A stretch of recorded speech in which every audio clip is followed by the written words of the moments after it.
Eu quero falar sobre o tema desta manhã é maturidade e fé. Maturidade e fé. Fé, não no sentido apenas e só de crer ou de acreditar, mas de fé no sentido da nossa relação de confiança com Deus, está bem? A fé tem que ser muito mais do que apenas acreditar. A fé tem que ir para além disso. Então hoje quero falar sobre maturidade e fé. Quero ler-vos 3 textos de 3 escritores da Bíblia distintos. Vamos ler primeiro Romanos de Paulo, depois Tiago e Pedro, e nós vamos ver aqui como os 3 concordam com esta ideia a desenvolver, a maturidade e a fé, ou a fé e a maturidade. Vamos começar por Romanos, capítulo 5, e vou ler os versos 3 a 5, eu creio que os textos vão aparecer aí, se quiserem acompanhar aí a leitura da Bíblia. Diz assim, Paulo a escrever aos Romanos: também nos alegramos ao enfrentar dificuldades e provações, pois sabemos que contribuem para desenvolvermos perseverança. E a perseverança produz caráter aprovado. E o caráter aprovado fortalece a nossa esperança. E essa esperança não nos decepcionará, pois sabemos quanto Deus nos ama, uma vez que Ele nos deu o Espírito Santo para nos encher o coração com o seu amor. Vamos ler em Tiago, capítulo 1, verso 2 a 4. Tiago 1, 2 a 4 diz: meus irmãos, considerem motivo de grande alegria sempre que passarem por qualquer tipo de provação, quase igual ao que Paulo escreveu. Pois sabem que quando a sua fé é provada, a perseverança tem a oportunidade de crescer. E é necessário que ela, a perseverança, cresça, amadureça. Pois quando estiver plenamente desenvolvida, vocês serão maduros e completos, sem que nada lhes falte. E finalmente, 1 de Pedro, capítulo 1, versos 6 e 7. 1 de Pedro 1, 6 e 7 diz: portanto, alegrem-se com isso, ainda que agora por algum tempo vocês precisem suportar muitas provações ou provas. Elas mostrarão que a sua fé é autêntica. Elas quem? As provações. Como o fogo prova e purifica o ouro, assim a sua fé está a ser experimentada. E ela é muito mais preciosa que o simples ouro. Isso, ou seja, a fé a ser experimentada, resultará em louvor, glória e honra no dia em que Jesus Cristo for revelado. Amém? Inclina a tua cabeça, nós vamos orar. Senhor, nesta manhã nós estamos muito gratos por estes momentos em que nós podemos estar juntos como igreja, família, como corpo, a adorarmos a Tua pessoa, que é bendita para todo sempre. Obrigado por estes momentos em que nós podemos louvar-Te a uma só voz, a experimentar a Tua doce presença, a tocar o nosso coração através da música, podermos nos render a Ti através do louvor e da adoração. Mas, Senhor, sabemos que isso é apenas um lado do nosso culto. Nós queremos ouvir a Tua voz. Sabemos que sempre nos falas, todos os dias, a toda a hora, pela Tua palavra, pela criação, pelo Teu Espírito e até por pessoas que Tu usas. Mas sabemos que neste momento o encontro da Tua igreja é um momento tão particular. Então queremos que fales connosco, nos ajudes, me ajudes a partilhar, mas nos ajuda, cada um de nós, a nos envolvermos com a Tua palavra, a ouvi-la, a recebê-la e a vivê-la de forma a nós desenvolvermos um coração saudável e fixado em Ti, Senhor. Nós oramos em nome de Jesus.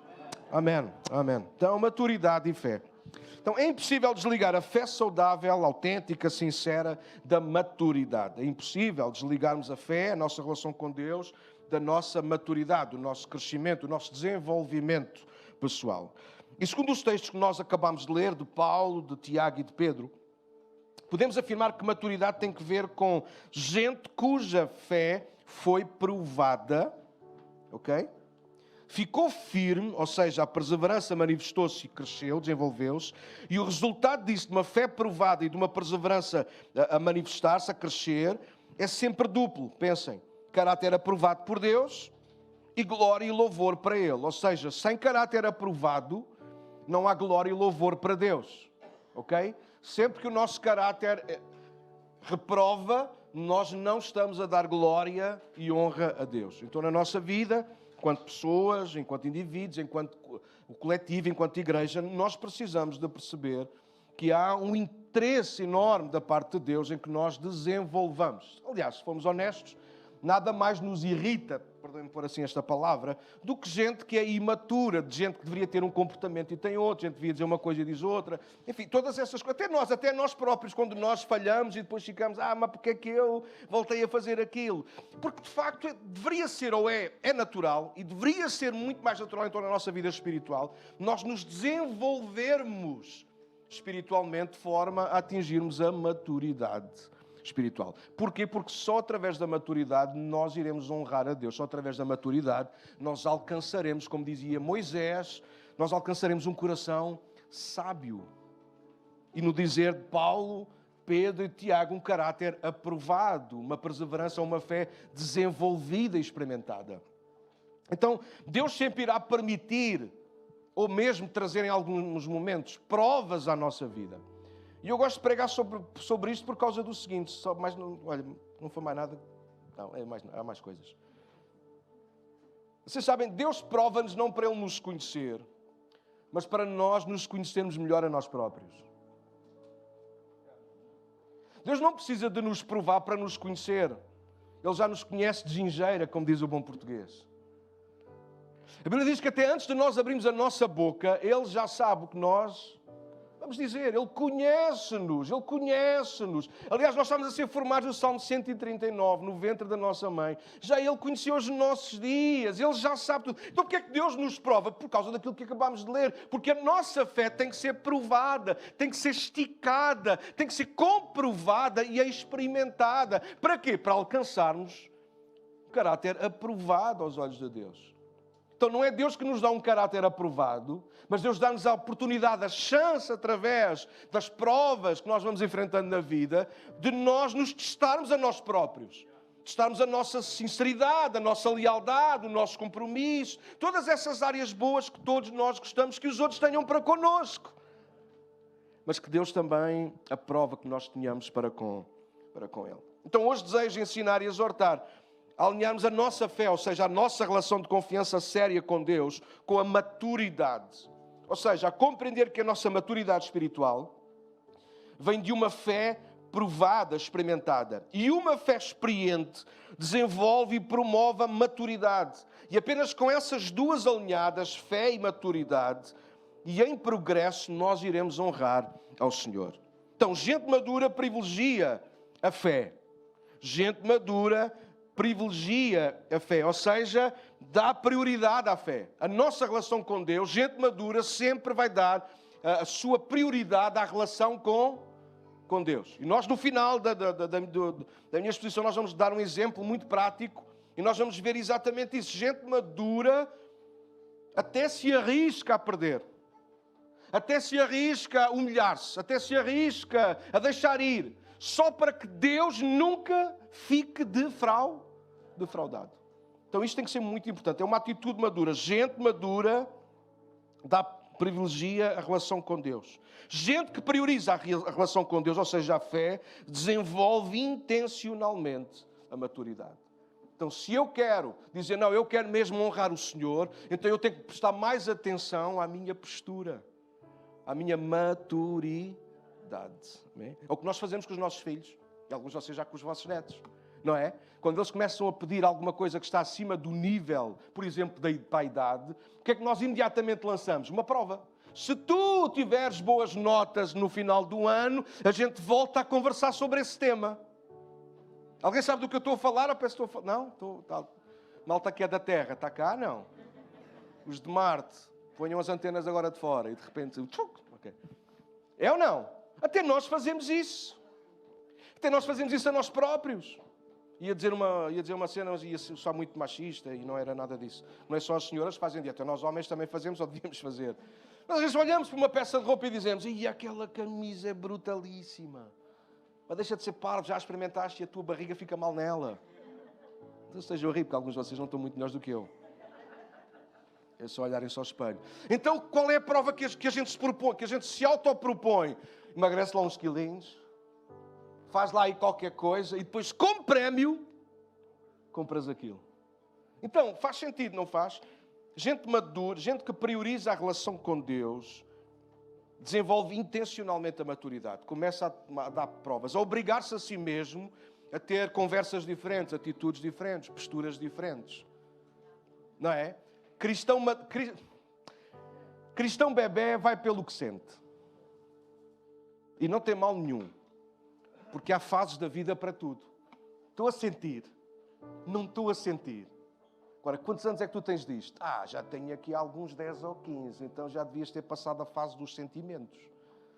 Já devias estar mais na fase do compromisso, das convicções.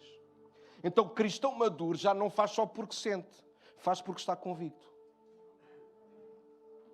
Gente imatura vai pelos sentimentos. Não de Deus, mas de si próprios e dos outros à volta. Se eu fizer isto, vou-me sentir bem ou mal. Se eu fizer isto, os outros vão se sentir bem ou mal. Isso é imaturidade.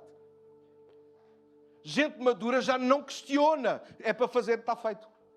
Ainda Deus não acabou de fazer o pedido e já está a acontecer. Obrigado pelo vosso amém. Alguns vão dizer, isto hoje vai ser duro. Vai ser nada duro, é sempre bom. Já me conhecem. Já termina quase sempre todos a chorar. Porque é que isto está aqui em cima a fazer o quê? Enfeitar, não? Então, gente madura não faz nem diz nada que comprometa a fé, a relação com Deus. Gente de fé sincera não faz nem diz nada que se oponha à maturidade. Então, o primeiro ponto, tem 3, portanto, isto hoje até é bom. O primeiro ponto, aqueles que gostam de tomar nota, é a necessidade das provas, ou das provações, como queiram. Os 3 escritores, Paulo, Tiago e Pedro, concordam acerca deste tema. É necessário passar por provas para testar a nossa fé. Ok? Se a nossa fé não for provada, alguma coisa vai correr mal para o nosso lado. Nós podemos achar que estamos muito lá em cima e afinal estamos muito cá em baixo. Ou podemos achar que estamos muito lá em baixo e afinal de contas a nossa fé até pode estar mais forte que aquilo que nós achamos. Então o que é que nos vai ajudar a identificar como é que está a nossa fé? Que tipo de fé nós temos? As provas. Sem provas nós não percebemos em que nível é que nós estamos. Certo? Ok. E todos os 3, se vocês separaram nas leituras, foram 3, hoje foram extensas, mas a Bíblia é a palavra de Deus e a gente precisa de ler e de ouvir. Os 3, Paulo, Tiago e Pedro, concordam com uma coisa. Não concordam com 2 coisas para já. Primeiro, nós precisamos das provas para testar a nossa fé. E devemos passar nas provas com... vou testar a fé e vou passar as provas com fé. Que alunos estes, com alegria. Alegrem-se por passar por várias provações. Tenham bastante alegria quando passarem por... Então, é uma característica. Os 3 concordam. Não há fé experimentada, exercitada, que cresce, que se desenvolve para uma fé madura, se não houverem provas. E o resultado nunca será bom se não houver alegria. E alegria não significa que alegria é a ausência das lágrimas e do sofrimento. Não. Alegria tem que ver com o conceito de satisfação. Apesar de às vezes eu chorar, apesar de às vezes eu estar em baixo, de estar a sentir que estou a ser atropelado por elefantes, ainda assim na minha alma esses elefantes não conseguem tirar a alegria do fim da minha corrida. Porque o meu fim não é debaixo dos pés do elefante. Ainda possa passar por lá. Afinal de contas, as provas vão trazer dificuldades. E à medida que nós crescemos e amadurecemos, preparem-se, porque as provas vão ser ainda mais maiores. Não era isto que eu queria dizer. Mais agudas. Sei lá. Mais intensas. Boa. Intensas é uma boa palavra. Não é? Porque à medida que nós também amadurecemos, ganhamos outra sensibilidade. Então as provas começam a ser cada vez mais intensas. Mas ainda assim, apesar da intensidade de ir crescendo, a alegria não diminui. Porque o choro, já citámos e cantámos, o choro vai durar uma noite. Mas a alegria virá pela manhã. Ou seja, não importa aquilo que o salmista nos diz, não importa aquilo que o dia possa tentar preparar contra nós. Deus sempre estará a preparar um novo dia. E é aí que o nosso coração se fixa. O nosso coração não se fixa nos stores que se fecharam. O nosso coração fixa sem que não vai tardar muito, os stores vão abrir outra vez. Uau! Vocês estão entusiasmados como eu. Talvez um dos maiores erros e hipocrisia da igreja nos últimos 30 anos foi tentar escapar das dificuldades e até usar a fé para evitá-las ou contorná-las. Muitos pregadores, eu penso que nunca fui desses, mas se alguma vez o fiz, eu quero pedir perdão publicamente. Mas muitos pregadores nos últimos 30 anos foram levantando, ainda hoje, que apregoam a facilidade. Usa a fé e tu sais do buraco. Usa a fé e vai tudo passar. Usa a fé e tudo vai acabar bem. Usa a fé e é tudo um mar de rosas. Isso é mentira. Isso não é doutrina da Bíblia. Isso não é doutrina de Deus. É doutrina dos infernos. E agora que eu estou calado outra vez. A fé não nos livra de tudo. A fé ajuda-nos a suportar tudo. Por amor àquele a quem nós amamos. Uau, amor a quem nós amamos. Provas e alegria não estão em lados opostos para quem caminha com Deus e vive para lhe agradar. Ele é a nossa alegria. Ele é a nossa alegria. Quando é que sabe melhor um copo de água fresco? Num dia de gelado de inverno? Ou num dia em que estamos mesmo sedentos, calor, depois de exercício? Não é quando mais precisamos? Sim. A água faz bem de toda a altura, todos os dias, todo o dia. Mas há momentos em que parece que ela nos sabe melhor. Ele é a nossa alegria em todo o tempo. Mas nos momentos das provas, apesar de saber que temos que passar por elas para desenvolver a nossa fé e o nosso caráter, amadurecermos de uma forma genuína diante do Senhor, então nós sabemos uma coisa: a alegria irá nos ajudar não a que as coisas passem mais depressa, mas para que elas acabem melhor. Sabe porque é que há tanta gente amarga na vida? Porque no meio das provas, eles até passaram e enfrentaram as provas, mas enfrentaram-nas cheias de ressabiamento. Isto diz? Não. Sabem o que é uma pessoa ressabiada? Sabem o que é uma pessoa ressabiada? Não. Obrigam-me a traduzir isso agora, ok. Uma pessoa ressabiada é uma pessoa que está sempre zangada com tudo e com todos, com o mundo. Está sempre chateada, está sempre cheia de inveja, está sempre cheia de tudo. Uma pessoa ressabiada está sempre amargurada. Nunca nada lhe satisfaz. Sempre consegue detectar rapidamente os erros e os defeitos dos outros. Cala-te, seu ressabiado. Curta a tua vida e deixa a vida dos outros em paz. Ressabiado. Conhece pessoas assim? E alguns até quase deixam cair a cabeça. O Senhor vos ajuda a escolherem melhor as vossas pessoas.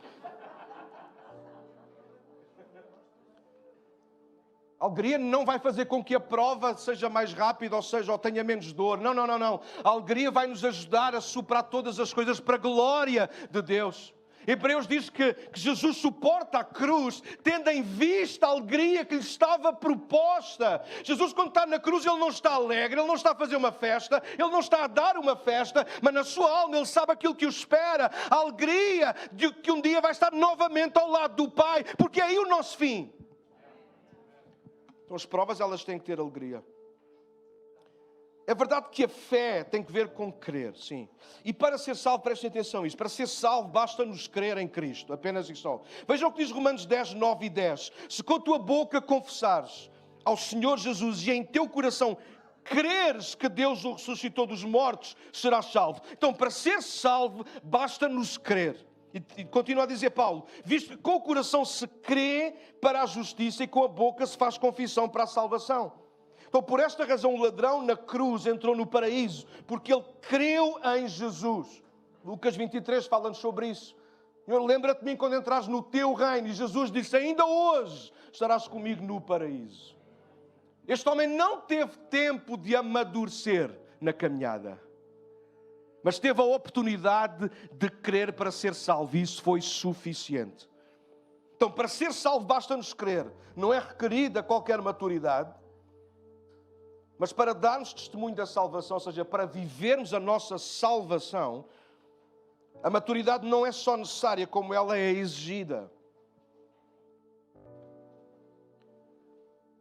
Há gente que se arrisca a perder a salvação por não dar frutos de justiça, frutos de maturidade. Ou seja, ter o comportamento, a linguagem, enfim, todas essas coisas que nós aqui sabemos, não é? Como povo de Deus, que já deveriam ter, mas insistem em não ter. Então, a maturidade desenvolve-se à medida que passamos nos testes que Deus traz ou permite que venham à nossa vida. Vou repetir, a maturidade desenvolve-se à medida que passamos nos testes, que passamos nos testes. E sabe, eu paguei da minha mensagem, mas eu vou dizer de cor. Há gente que se queixa porque parecem sempre a passar pela mesma situação. Ainda não percebeste porquê? Porque cada vez que Deus dá a oportunidade de tu passares no teste, tu reprovas. Então Deus nunca te levará a um teste novo sem que tu primeiro passes naquele. Porque maturidade não é passar de teste em teste de qualquer maneira, com copianço e a reprovar. Maturidade na vida não é tentar furar a cena e aparentemente mostrar que tudo está bem, quando sabemos que no nosso caráter nós não fomos aprovados aos olhos de Deus. Olha esta. Maturidade desenvolve-se com lições aprendidas. Isto é de borla. Maturidade desenvolve-se com lições aprendidas. Fugir das provas é igual a reprovar nas provas. Fugir das provas, ou evitar provas, é igual a reprovar nas provas. Ao fazer uma das duas, provamos que a nossa fé é fraca e impedimos a maturidade de se desenvolver. Então, não fujas das provas. Não, mas eu não sei se estou preparado. Confia. Até para reprovar, nós precisamos ser elegantes. Não façam como eu em Fisicoquímica. No 9º ano, eu olhei para o teste. Malta que estuda, está pelos ouvidos. Filhas, está pelos ouvidos. E virei do outro lado. Eu tinha partido o braço direito há pouco tempo, eu nem sequer podia escrever. E a professora pôs-me o teste na frente. Mas com a minha mão esquerda eu consegui fazer um mar. Um barco. Nunca tive jeito para o desenho. Um boneco. O boneco era uma cabeça redonda, um pau e uns bracinhos para fora e uma cana de pesca. Com uma legenda: não pesco nada disto. E fiquei frustradíssimo porque a senhora me deu 1 no final do período. Vocês também ficaram admirados? Como eu? Não tenho orgulho nisso. Isso é deselegante. Tinha sido mais bonito eu não escrever nada e ter ido ter com o professor e dizer: olha, eu não estudei, eu não percebo nada disto, eu lamento. Até há formas elegantes de nós reprovarmos. Dizemos: Deus, eu não consigo.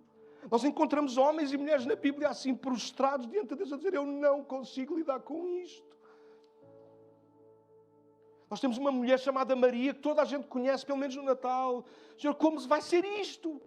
Não conheço homem, não sou casada, sou virgem, eu não entendo nada disto. E pacientemente o Senhor ajudou a passar na prova. Talvez por esta razão de alguns estarem sempre a tentar manobrar, manipular e fugir das provas. Paulo, o apóstolo, descreveu alguns crentes como meninos na fé, infantis ou mesmo bebés espirituais. Paulo conclui isso porque sempre que lhes era exigido mais deles, eles não aguentavam nem sequer correspondiam. Fosse para ouvir e aceitar novo ensino, ou ensino mais profundo, fosse apenas para pôr em prática aquilo que eles já conheciam. Paulo escreveu isso aos Coríntios, aos Efésios, eles eram como meninos levados por todo o vento de doutrina. Mas reparem o que o escritor aos Hebreus ele escreve no capítulo 5. Tão bonito este texto. Hebreus 5, versos 11 a 14 diz: há muito mais que gostaríamos de dizer a esse respeito, mas são coisas difíceis de explicar, sobretudo porque vocês se tornaram displicentes. Uau! Desinteressados. Gente sem gosto para nada. Tipo, de jantar aqui a mandar pérolas e o pessoal fica tipo, glória a Deus. Jantar aqui a mandar pérolas ou só dizer glória a Deus é a mesma coisa. É tornarmos displicentes. É a gente tentar trazer palavra mais profunda e alguém ficar sentado e sair daqui exatamente com a mesma postura. Ouçam, a palavra não nos transforma no abrir e fechar de olhos. A palavra transforma-nos quando nós a abrimos, a lemos e começamos a viver de acordo com aquilo que sabemos está escrito.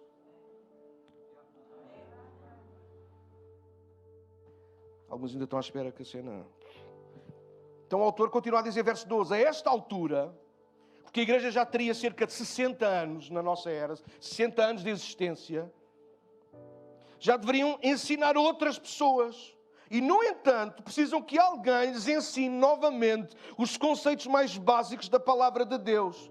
Ainda precisam de leite e não podem ingerir alimento sólido. Quem se alimenta de leite ainda é criança e não sabe o que é justo. O alimento sólido é para os adultos que, pela prática constante, são capazes de distinguir entre o certo e o errado, ou seja, já fazem bem as suas escolhas. Então aquilo que o autor está a fazer é exatamente a pô-los no lugar, a dizer, puxa, vocês, cada prova que vem, vocês voltam atrás. Uma igreja que está a ser perseguida, provavelmente a carta está a ser escrita nos dias de Nero, que vocês conhecem, a maior parte de nós gosta de história, sabe o que aconteceu. Nero incendiou Roma e foi acusar os... Quer dizer, a gente é louca, não é? Mas isso acontece, ainda há os Neros do nosso dia. Então, pois, a gente incendeia a casa, foi ele, foi ela, foi este. O autor está a dizer, vocês não eu tenho que estar sempre a dar leite, vocês querem a leitinho, vocês não querem mudar a vossa postura, a vossa maturidade, vocês não querem amadurecer. Então eu sou obrigado a dar-vos leite. Aliás, vou ser obrigado até que me apeteça. Vai chegar um momento, acho que quem está a escrever é mais ou menos essa a intuação. Vou chegar um momento em que vai desculpem a expressão, está bem? Mas a mama vai acabar. Vai ter que acabar, porque há de haver outras pessoas. Mas eu acho interessante esta expressão nesta Bíblia, que é, vocês já deveriam estar a ajudar outras pessoas e ainda ao fim de 60 anos ainda precisam de estar a ser apoiados. Talvez nem todos tenham 60 anos, mas a igreja em si, a história da igreja, a moral da igreja já deveria ter outra estabilidade. Então lá no capítulo 10, verso 39, o escritor apela à qualidade da vida cristã que estes crentes deveriam estar prontos a viver. Não sermos como aqueles que se afastam para a sua própria destruição, mas sermos pessoas de fé, cá está a fé, cuja alma é preservada. A nossa postura tem que ir aumentando. A nossa fé não pode ser só para pedir. A nossa fé tem que ser para nós darmos tudo. Então precisamos de parar de olhar para as provações e dificuldades como meios de castigo, de consequências apenas e só, de fatalidades e formas de nos destruir. Precisamos, à semelhança do nosso Cristo, do nosso Senhor e da Igreja no início, ver nas provas e nas dificuldades oportunidades de exercitar a nossa fé, de expor o nosso amor a Cristo acima de todos os outros amores e de demonstrar e desenvolver a nossa maturidade. Lembrem-se, maturidade desenvolve-se com lições aprendidas. E lições aprendidas afinam o nosso caráter. E caráter aprovado honra a Deus. Se nós fugirmos das provas ou se nós reprovarmos sempre nas provas, nós estaremos a reprovar. E gente que reprova aos olhos de Deus é gente que desonra o nome do Senhor. Ponto 2, toma nota. Caráter aprovado e maduro. Paulo e Tiago ensinam-nos que precisamos ser intencionais e esforçados, aproveitando as provações como ferramentas de Deus para afinar, forjar e desenvolver o nosso caráter. Como eu disse no início, Deus não precisa de nos provar para nos conhecer, mas nós precisamos de provas para nos conhecermos a nós próprios. Perceber do que é que somos feitos. Como é que nós, afinal de contas, ainda reagimos ao fulano que não fez o pisca, no trânsito. Há pessoa que passou à nossa frente na caixa do supermercado. A gente diz, pastor, isso não tem nada. Não tem? Como é que alguns de nós às vezes reagimos a coisas tão pequenas? Isso não diz que nós vamos para o inferno. Mas diz que nós precisamos de ter cuidado. Porque já deveríamos, à semelhança da igreja aos Hebreus, nós deveríamos já estar a amadurecer, a ter outra postura. E se calhar alguns de nós, como eu, ao fim de não sei quantos anos, ainda mantemos determinados padrões da nossa personalidade. Sou o único, mais meia dúzia. Louvado seja Deus por vocês, pela vossa humildade. Aos olhos dos homens, presta atenção a isto. Aos olhos dos homens, dos religiosos e do diabo, é possível e compatível existir relação com Deus desassociado de um caráter aprovado e maduro. Eu vou repetir. Aos olhos dos homens, dos religiosos e do diabo, é sempre possível e compatível existir relação com Deus desassociado de um caráter aprovado e maduro. Ou seja, aquilo que para algumas pessoas, para alguns religiosos e para o diabo, aquilo que eles defendem é possível eu dizer que tenho a minha relação com Deus, mas ainda assim viver uma vida totalmente em oposição a isso. Mas aos olhos de Deus isto nunca será compatível, nem aceitável. O nosso caráter tem que condizer com as nossas ações. As nossas ações tem que ser um reflexo do nosso caráter. Porque é isso que Deus está à procura. Deus não procura nem exige perfeição, mas procura, promove e está empenhado em ajudar-nos a desenvolver um caráter saudável, honesto, fiel e maduro. Por isso Deus está constantemente a puxar por nós. Ver como é que Ele se comporta. Não é para nos destruir, mas é para fazer subir a fasquia. Deus não nos quer nunca desequilibrar. Quem passa rasteiras é o diabo, amigos. Quem põe pedra de tropeço diante de nós não é o Senhor, é o diabo. O Senhor sempre, sim, Ele vai sempre colocar uma escada, porque é apenas imagem, está bem? Porque o desejo de Deus é que nós possamos estar sempre a subir, a ser transformados de glória em glória. Isso não significa que vai correr tudo bem, estou-me a repetir de propósito. Significa, sim, que o plano de Deus vai prevalecer e um dia nós vamos estar na eternidade com Ele, independentemente do pó que nós fomos arrastando aqui, desde que o nosso coração continue intacto, fiel e amadurecer aos olhos e para a glória de Deus. Garanto uma coisa, a morte de Cristo na cruz do Calvário foi suficiente, é suficiente para nós sermos salvos e perdoados. Mas se há semelhança, e estou a ver que não, se há semelhança daquilo que aconteceu com aquele homem que morreu ao lado de Jesus, ele não teve tempo de amadurecer a sua fé, ele não teve tempo de ser experimentado na fé, ele não teve tempo de ser provado na fé. Mas nós temos essa oportunidade. Eu sei que alguns dirão, Daniel, mais valia eu ser um dos ladrões pendurados ao lado de Jesus. O problema é que tu não sabes qual deles serias naquele dia. Se eu queria reconhecer Jesus Cristo, se eu queria falar mal dele até ao fim. Então é melhor estarmos como estamos. Se estamos aonde estamos é porque Deus sabe que é o melhor para nós. Estar aqui esta manhã é uma oportunidade de Deus para nós. Se amanhã tu tens dificuldades no teu emprego, na forma como ainda estás a fechar a tua escola, a tua faculdade, então pensa nisto. As provas são uma oportunidade de Deus para desenvolveres um caráter aprovado e maduro. Virar costas a isso é reprovares intencionalmente. E reprovares intencionalmente é perderes a oportunidade de honrares o Deus que tu dizes que amas e segues. Parece que vou mudar de assunto, mas presta atenção a esta frase. Salvação é Deus a posicionar-se a nosso favor. A salvação é Deus a posicionar-se a nosso favor. Cristo, o Filho de Deus, o unigênito, se fez homem, se fez servo de todos, tomou forma humana, lembram-se disto? Filipenses 2, para morrer na cruz em nosso lugar. Salvação é Deus a posicionar-se a nosso favor. Santificação sou eu a posicionar-me a seu favor. Uma forma simples, não é, de entendermos o que é que significa este palavrão, santificação. Que alguns acham isto é impossível. Não é, não. Ser santo não é impossível. É tomar nota disto. Eu quero ser melhor a cada dia para a glória do meu Deus. Eu não quero ser melhor do que ninguém. Porque não é uma questão de competição, nem de comparação, mas de crescimento pessoal, de desenvolvimento pessoal. Há coisas que só Deus faz. Salvação, batismo no Espírito Santo, abrir os nossos olhos para entendermos as Escrituras. Mas há coisas, e por aí afora, não é? Mas há coisas que só nós podemos fazer. Aceitar Jesus, segui-lo, pedir ao Espírito Santo que nos encha, como nós cantávamos há pouco. Isso compete-nos a nós. Ele jamais nos irá obrigar. Ele jamais irá... Esta palavra de transformação é uma palavra que me custa aqui, seca-me a língua. A gente gosta de dizer Deus nos transforma. Parece que a gente não tem... Parece que a gente não tem parte no processo. Isto não é água. A gente não é água transformada em vinho. Salvação não é água transformada em vinho. Salvação é um processo em que Deus está totalmente empenhado. Mas nós também deveríamos estar. Nosso amadurecimento. É aqui que entra o caráter aprovado. É Deus, eu não apenas te amo, eu mostro que eu te amo. Como? Com atitudes, com posturas, com a forma como nós cuidamos de nós próprios, do nosso corpo, como nós cuidamos uns dos outros.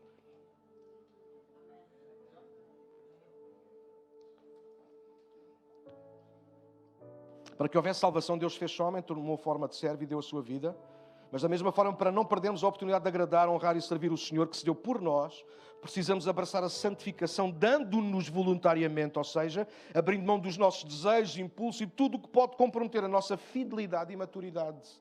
E nós sabemos, cada um de nós não somos iguais, os princípios são iguais para todos, mas todos nós atravessamos lutas diferentes. Há coisas que para vocês é uma luta horrível e para mim já não é, é amendoins, na boa. Mas há outras que para mim são fantasmas e demónios que andam aqui de volta da minha cabeça e que para vocês já ultrapassaram, é nada. Mas cada um de nós tem que travar as suas lutas para diante do Senhor o honrar com um caráter aprovado.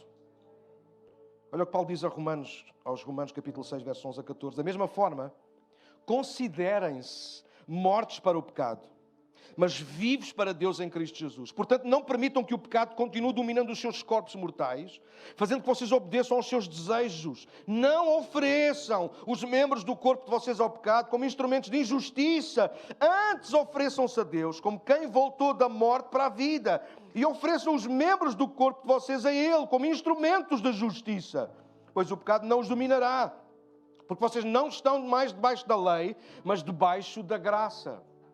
O que é que Paulo está a dizer aos romanos?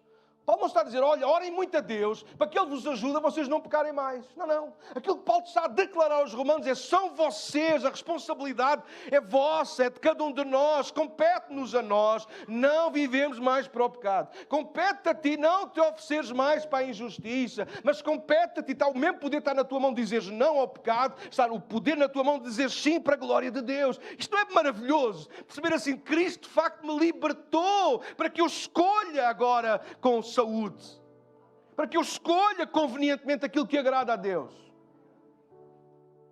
Quando nós estávamos no lado do inimigo, a Bíblia diz que nós estávamos como cegos. Sim, nós sabíamos o que fazíamos, mas não nos fazia diferença alguma.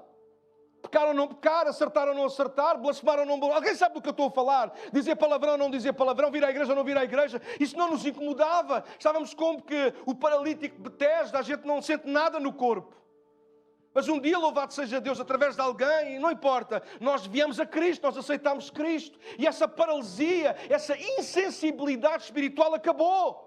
Eu vou repetir que alguns não estão a ouvir. A insensibilidade, quando nós nascemos de novo, a insensibilidade espiritual acabou. Eu não admito que haja gente no corpo, a ser corpo, insensível à voz de Deus. E aquilo que Paulo está a dizer aos romanos é, se tu ouves a voz de Deus e sabes aquilo que não é justo, aquilo que não agrada ao Senhor, tu tens o poder na hora de dizer não. Mas não é Deus que me vai ajudar? Não! Ele já fez tudo o que podia fazer por ti. Ele deu-te uma grande salvação. Ele tem investido e tem-te dado o poder da palavra e tem colocado sobre ti o seu Espírito Santo. Não desprezes tu essas coisas. O Senhor está empenhadíssimo, qual bom professor, qual bom pai, a trabalhar no nosso caráter para que ele seja aprovado por ele próprio. Não é magnífico isto? Há pais que são desligados, há pais que não querem saber dos filhos e depois esperam que os filhos acertem nas expectativas que só eles têm na cabeça deles. Coisa horrível! Mas o nosso Pai Celestial não é assim. Ele diz-nos o que não gosta, Ele diz-nos o que gosta, Ele diz-nos o que aprova e desaprova, Ele diz-nos aquilo que nos mata, Ele diz-nos aquilo que nos dá vida. Ele diz-nos na cara quando Ele não gosta da nossa roupa. Ele diz-nos na cara quando Ele não gosta das nossas expressões.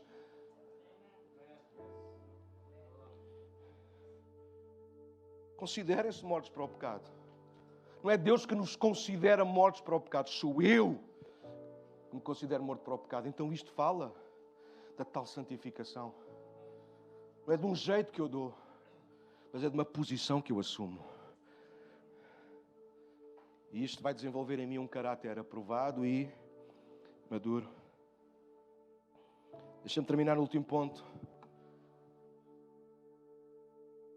Só a fé madura experimentada, aliás, experimentada glorifica a Deus. Só a fé madura e experimentada glorifica a Deus. E afinal de contas este é o fim que eu acho que todos nós queremos. Ou deveríamos querer. Perdoe-me voltar um pouco ao início, mas gente imatura quer glória para si. O que é que isto quer dizer, glória para mim? Quer dizer que eu quero é os benefícios. Eu quero as mais-valias. É por isso que a gente se cansa de vir à igreja. Quando aparentemente Deus deixa de responder aos seus caprichos, eles se tiram fora. Porquê? Porque a glória tinha que ser deles. Só que gente madura percebeu uma coisa. Isto não tem que ver connosco. Não tem que ver com milagres. Não tem que ver com pão multiplicado, com peixe multiplicado, com água transformada em vinho. Não tem que ver com curas milagrosas, com cegos a ver, coxos a andar.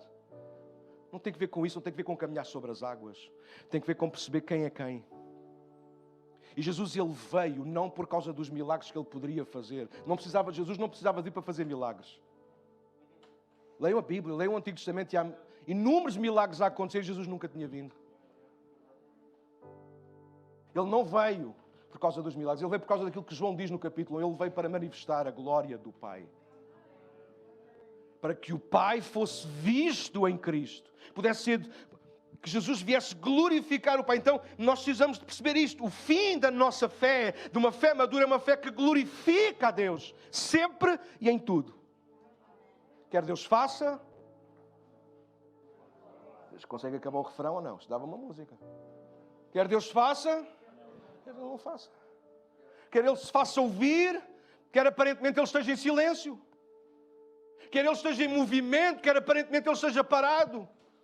Eu estou a pôr a palavra aparentemente porque às vezes só mesmo a nós é que parece que Ele se cala, que Ele para, que Ele não está perto. É só aparente, porque isso nunca é verdade. Deus está sempre a fazer alguma coisa. Deus está sempre a comunicar, a falar. Deus está sempre a trabalhar em favor daqueles que o amam. E deixem-me terminar com Pedro. Pedro lembra-nos então ainda duas coisas importantes. A presença, o poder e a inevitabilidade... Desculpem. Eu vou dizer... A presença, o poder e a inevitabilidade do fogo, e fogo como imagem para as provas, e o fogo como instrumento de Deus para purificar a nossa fé, isso nós lemos lá em 1 de Pedro. E a segunda coisa importante que Pedro ainda nos lembra então é isto: o único resultado que deve satisfazer a nossa alma, ao passarmos pelas provas, deve ser o louvor, a glória e a honra para Jesus Cristo hoje e sempre. Nós não devemos tentar passar nas provas para receber um toquinho de Deus na nossa nuca. Bom trabalho. Muito bem. Muito bem. Eu posso fazer isto a mim mesmo. Mas posso chamar um de vocês para fazer isso, se quiser. Não respondas, é retórico. Mas não é assim que às vezes nós nos vivemos a nossa fé. À espera de fazer alguma coisa certa e à espera da validação de Deus. Quando as nossas melhores obras, diz o próprio Cristo, as nossas melhores obras são como trapos de imundícia. Ou seja, se nós só fazemos aquilo que nos compete fazer, o que é que nós estamos à espera? De ser aplaudidos? Se Deus apenas pede a nossa fidelidade, nós queremos o quê? Ser aplaudidos pela fidelidade? Ou porque fomos infiéis e de repente conseguimos passar a ser fiéis de repente? Precisamos de amadurecer na nossa caminhada. Pedro compara a experiência das provas com a purificação do ouro. Ou seja, explica em detalhe como será a experiência e para que ela serve. A nossa fé aos olhos de Deus é preciosíssima. Ou seja, a relação que Deus pode ter connosco é preciosíssima, ao ponto de ter custado só a módica quantia do seu único Filho Jesus na cruz. E às vezes nós desprezamos a nossa fé, a nossa relação com Deus. Nós temos-la como garantida. Para Deus a nossa fé, a nossa relação com Ele vale mais do que o próprio ouro. Por isso Deus atesta a prova como o ouro tem que passar pelo fogo, não para o destruir, mas para tornar-nos mais puros nas intenções, motivações e naturalmente nas ações, mas também nos tornar mais resistentes. Porque o ouro passa pelo fogo para se tornar mais puro, mas também se torna mais resistente. Eu já fui ourives.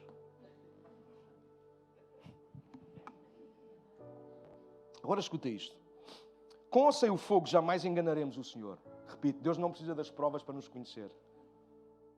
Deus não nos faz passar pelo fogo, apenas uma imagem. Porque isso lhe dá prazer. Mas Deus passa-nos pelo fogo para nós percebermos como nós estamos. A falta de resistência que afinal temos, mas que apregoamos que nós somos os maiores. Ou não. A resistência que temos, mas achamos que somos os piores. Aposto, não se aposta, mas é brincadeira, vocês entendem, que muitos de nós aqui temos estes dois testemunhos já na nossa vida. Em alguns momentos achávamos que estávamos muito fortes e fizemos uma grandíssima figura de... Noutras alturas achámos que estávamos incapazes de conseguir. E até tropeçámos no gigante que nós derrubámos com uma pequena pedra, afinal. Mas se a gente não passasse pelo fogo, como é que nós iríamos entender isso? Como é que nós nos tornaríamos mais puros para o Senhor? Como é que nós nos tornaríamos mais resistentes para a próxima prova, que será sempre maior? Maior, quando eu digo maior, lembra-se há pouco que eu disse, mais intensa. Porque Deus não vai desistir de trabalhar em nós até o último dia. Aquele que começou em nós a boa obra, Ele vai terminá-la. E nós dizemos amém. Só que esta obra fala de provas, momentos difíceis, de Deus estar constantemente a perceber como é que está a nossa alma e o nosso coração. Estou mesmo a terminar. Mas ouçam, com ou sem fogo jamais enganaremos o Senhor.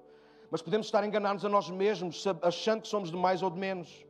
Então é ao passarmos pelo fogo das provas que perceberemos quão fracos estamos ou quão fortes somos nele. Se o fogo das provas nos destruir, não fica provado que Deus é fraco ou distante, mas que a nossa fé é fraca e distante. Mas sem qualquer prova que passarmos, permanecermos firmes e constantes, mesmo que o fogo destrua alguma palha, porque todos nós temos alguma palha, o ouro que houver em nós brilhará mais, ficará mais puro e mais resistente, preparado para uma prova possivelmente maior e que honrará o Senhor. Se a nossa fé for ou é apenas palha, resultado de emoções momentâneas, de um oportunismo egoísta, coisa de família, tradição ou mesmo fingimento, ao passar pelo fogo, a nossa dita fé ficará destruída e reprovaremos. E se nós reprovarmos, nós não estaremos a honrar o Senhor. O objetivo da nossa fé será sempre em tudo glorificar a Deus. Como os amigos de Daniel, que literalmente entraram numa fornalha de fogo. A sua fé foi provada e dentro da fornalha o ouro sobressaiu. A maturidade foi revelada e isso trouxe glória a Deus. A nossa fé nem sempre nos coloca logo em vitória, mas temos que aprender que a nossa fé tem que trazer sempre glória a Deus em qualquer circunstância. E agora sim, para fechar, concluir. Lembramos aquilo que nós partilhamos de Pedro, Paulo, Tiago e Pedro. Primeiro, não podemos nem devemos fugir ou evitar ou contornar as provas. Pelo contrário, devemos abraçá-las com alegria, pois através delas Deus provará a nossa fé e ajudar-nos a desenvolver a nossa maturidade. Não podemos desassociar não podemos associar a nossa fé do nosso caráter. Deus está a trabalhar em nós, a formar Cristo em nós pela ação da palavra e do Espírito. E as provas, as provações identificarão o que há em abundância em nós. Negar-nos a amadurecer é negarmos o seu trabalho em nós. Repito, negar-nos a amadurecer é negarmos o seu trabalho em nós. Ora, a maior evidência de que somos da palavra e do Espírito é passarmos pelas provas com distinção e isso é santificação.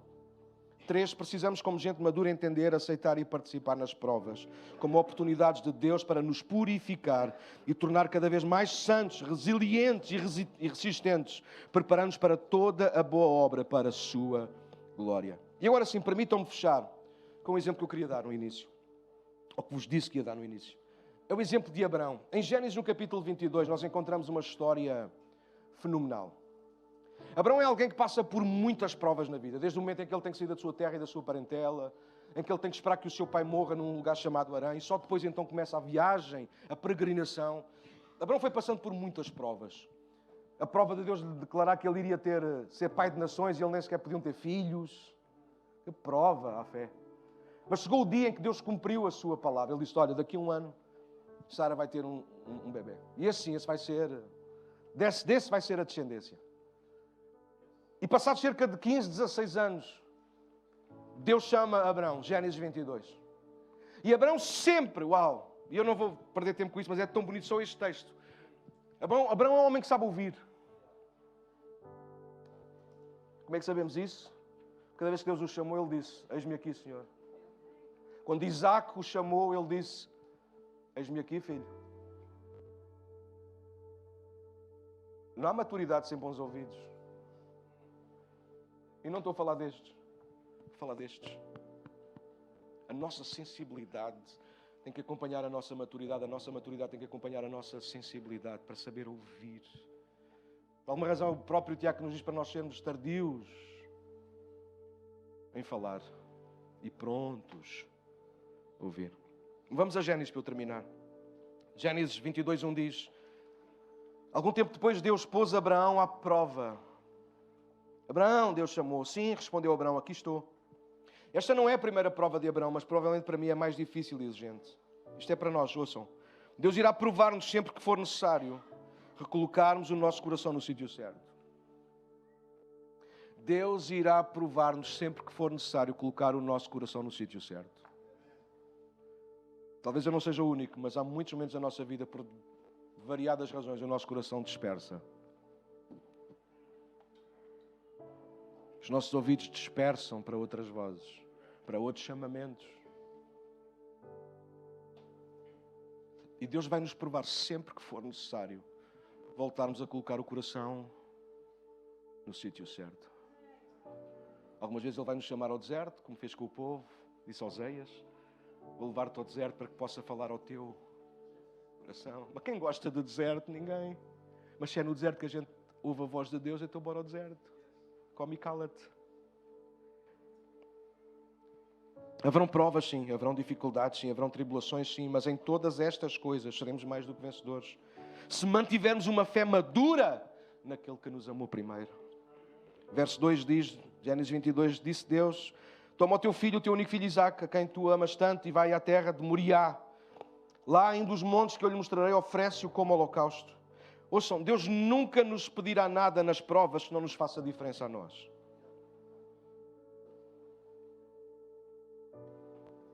Deus nunca nos pede o que está a mais.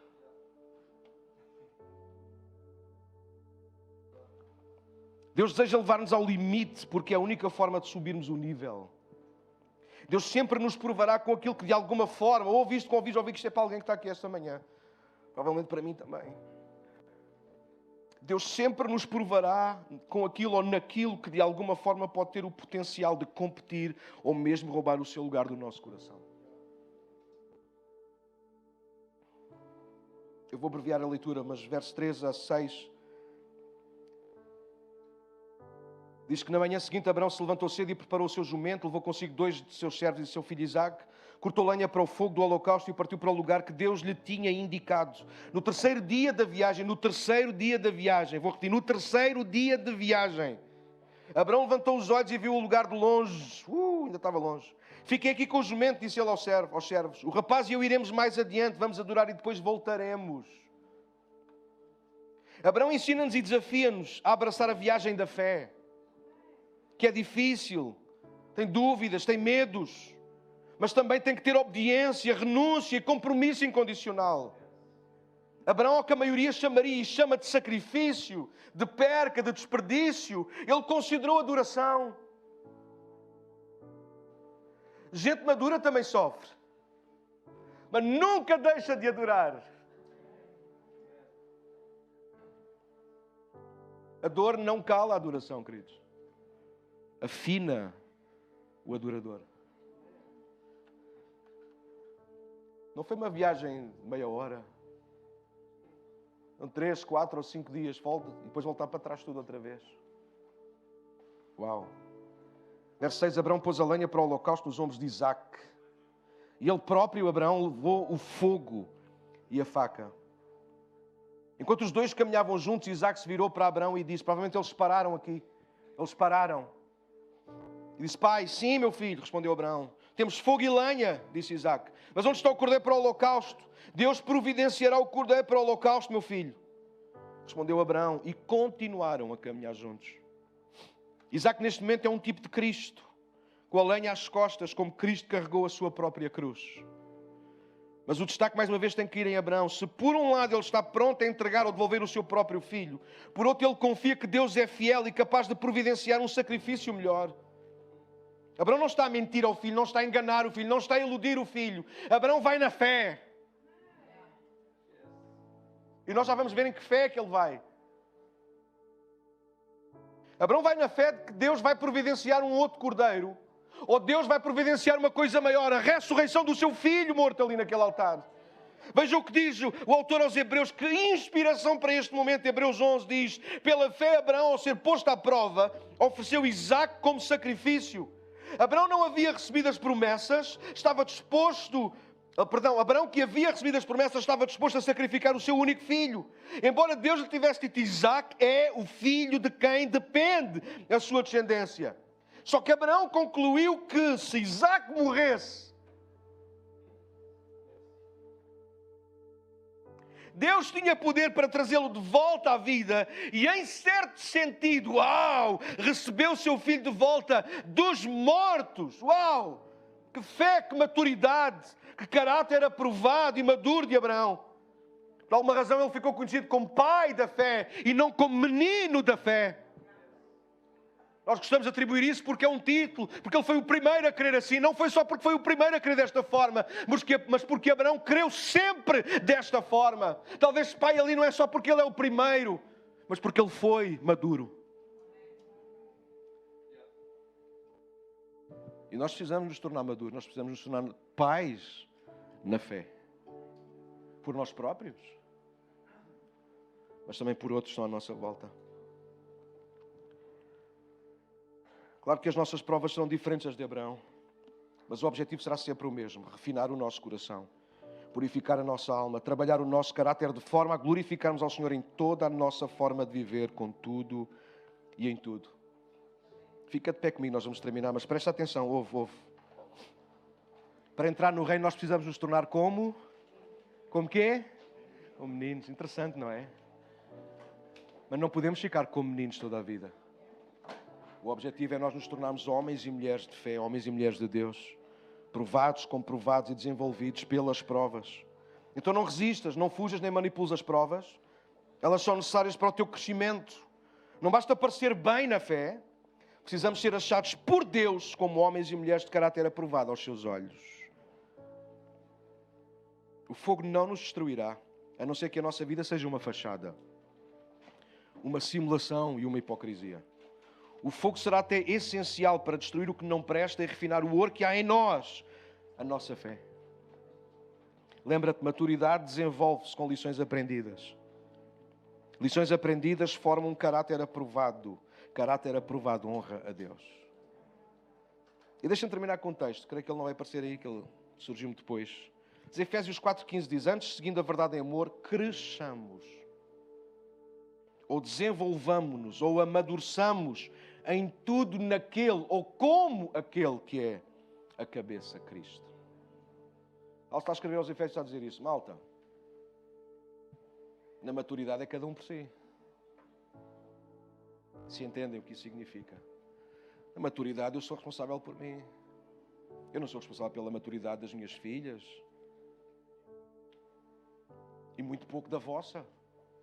Eu sou responsável por partilhar da minha maturidade convosco. É minha responsabilidade aprender com a vossa maturidade. Mas a responsabilidade é de quem sempre? Minha. É minha. Tanto desenvolver a maturidade, como passar a maturidade, como aprender com os outros. Isso é meu. E na caminhada da fé é precisamente a mesma coisa. É por isso que a caminhada da fé é muitas vezes uma caminhada solitária. Apesar de vivermos muito em comunidade. Não sei se entende aquilo que eu estou para aqui a filosofar já um bocado, não é? Mas é solitário, porquê? Porque tem muito a ver comigo. Podemos estar todos aqui de mãos levantadas no louvor e na adoração, mas só Deus sabe onde é que está o nosso coração. É ou não? Então é muito comunitário, mas é muito isolado, é muito de nós próprios. Nós podemos aconselhar muito bem alguém a fazer determinada coisa em determinado assunto da sua vida, mas nós não vivermos aquilo. Eu acho que tu devias fazer assim. E alguns eu pergunto, mas é isso que tu fazes? Não, então, esse ensino vem todo... O ensino é bom, mas vem envenenado. Porque na vida cristã, aquilo que nós não vivemos e queremos empurrar para os outros, é ensino envenenado, é tóxico. Mas está certo, não está? Está certo, mas vem de uma boca errada. Vem de um coração que reprova diante de Deus. Por isso que é uma coisa tão pessoal, tão solitária. E que nesta manhã o Senhor nos ajuda a amadurecer na nossa fé, na nossa relação com Ele. Independentemente da idade, do estágio, do nível onde nós estamos, dos anos de crente ou não que nós temos. Não tem que ver com isso. Maturidade é uma escolha que nós fazemos. E fazemos-lo não para nosso mérito. Não por causa das medalhas que nós vamos alcançando aqui. Este irmão teve um bom comportamento. Venha aqui à frente receber uma medalha. Não, esquece isso. Nós queremos ser melhores aos olhos de Deus para honrar a Ele. A recompensa vem dEle. E mais, a recompensa que Ele nos dá depois é para Ele na mesma. A gente pega na recompensa e diz, Senhor, fizeste esta obra tão bonita para mim. Toma, só tu é que mereces. Só tu é que és digno. Eu só fiz o que devia ter feito. Ponto final. Então, nesta manhã nós oramos juntos.